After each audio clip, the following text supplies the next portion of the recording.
علیہ وسلم قال البینۃ علی المدعی والیمین علی المدعی علیہ، رواہ الترمذی۔ حضرت عمر بن شعیب اپنے والد سے روایت فرماتے ہیں کہ حضور نبی کریم رؤوف الرحیم علیہ الصلاۃ والسلام نے ارشاد فرمایا کہ گواہ مدعی پر ہیں، یعنی دعویٰ کرنے والے پر گواہ پیش کرنا لازم ہے، والیمین علی المدعی علیہ، اور حلف اٹھانا، قسم اٹھانا جس پر دعویٰ کیا گیا ہے اس پر ہے۔ یعنی پیارے آقا علیہ الصلوۃ والسلام نے ارشاد فرمایا اگر آپس میں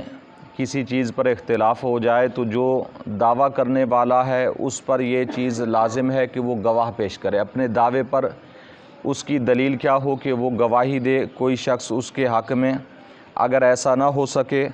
تو پھر جس پر اس نے دعویٰ کیا ہے مدعا علیہ تو وہ قسم اٹھائے تو پھر وہ بری ہو جائے گا۔ یعنی یہ پیارے آقا علیہ الصلوۃ والسلام نے ارشاد فرمایا۔ اور حضرت اشعث بن قیس رضی اللہ تعالیٰ عنہ فرماتے ہیں، ابو داؤد اور ابن ماجہ شریف کی حدیث پاک ہے کہ کانا بینی و بین رجل من الیہود ارض۔ حضرت اشعث بن قیس فرماتے ہیں کہ میری اور ایک یہودی شخص تھا، اس کے درمیان ہماری کچھ زمین تھی، فجاہدنی، تو اس نے میری جگہ کے بارے میں انکار کر دیا، کہنے لگا کہ تمہارا حصہ اس میں نہیں ہے۔ تو ہوا ایسے کہ فقدمتہ الی النبی صلی اللہ علیہ وسلم، تو میں اس شخص کو حضور نبی کریم صلی اللہ علیہ وسلم کی بارگاہ کے اندر لے گیا اور میں نے نبی کریم صلی اللہ علیہ وسلم کو بتایا، یا رسول اللہ صلی اللہ علیہ وسلم کہ اس کے ہاں جو زمین ہے اس میں میرا حصہ بھی ہے، اس میں میری زمین بھی ہے۔ تو حضور نبی کریم صلی اللہ علیہ وسلم نے فرمایا علاقہ بینہ، فرمایا کیا تمہارے پاس کوئی گواہ ہے؟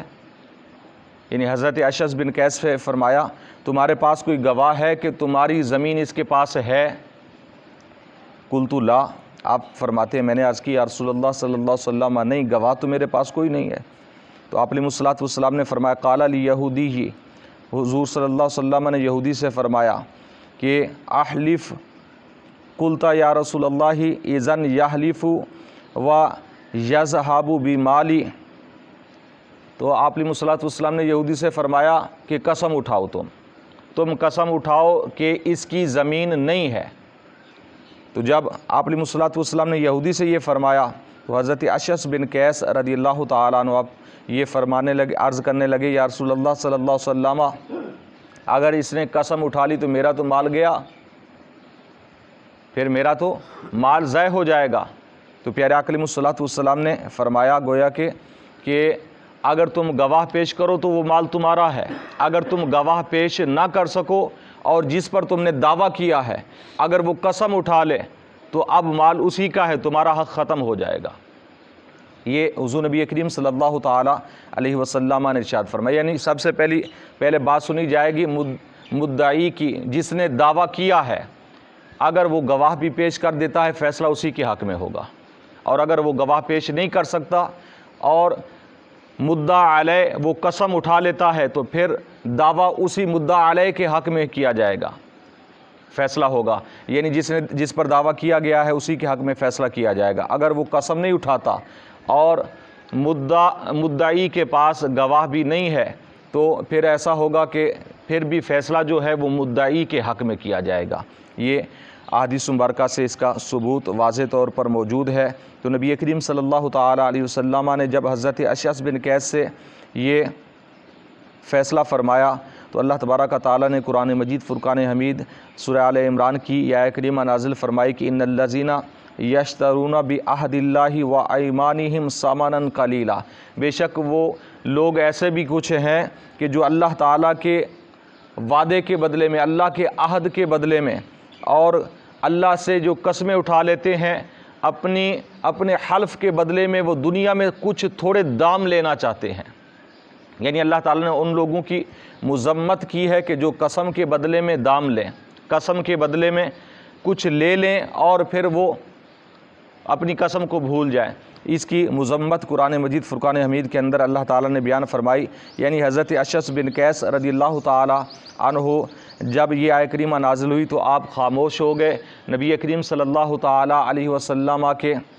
اس فیصلے کو آپ رضی اللہ تعالیٰ عنہ نے پھر قبول فرما لیا کہ آپ علیہ الصلوۃ والسلام نے فرمایا کہ اگر تم نے دعویٰ کیا ہے تو تمہارے دعوے پر دلیل یہ ہو کہ تمہارے پاس گواہ ہو۔ اس لیے ہمارے دین اسلام کے اندر یہ لازمی چیز ہے کہ اگر آپ نے کسی کو قرض لیا ہے اس پر گواہ بنا لیا کریں۔ اور قرآن کے اندر بھی اس طرح کی آیات موجود ہیں جس سے مفہوم یہ نکلتا ہے، اور احادیث مبارکہ کے اندر بھی واضح طور پر ہے۔ آپ علیہ الصلوۃ والسلام نے فرمایا اگر کسی سے کوئی بھی لین دین کرو گواہ بنا لو، یا گواہ بھی نہیں بنا سکتے ایک تحریر لکھ لو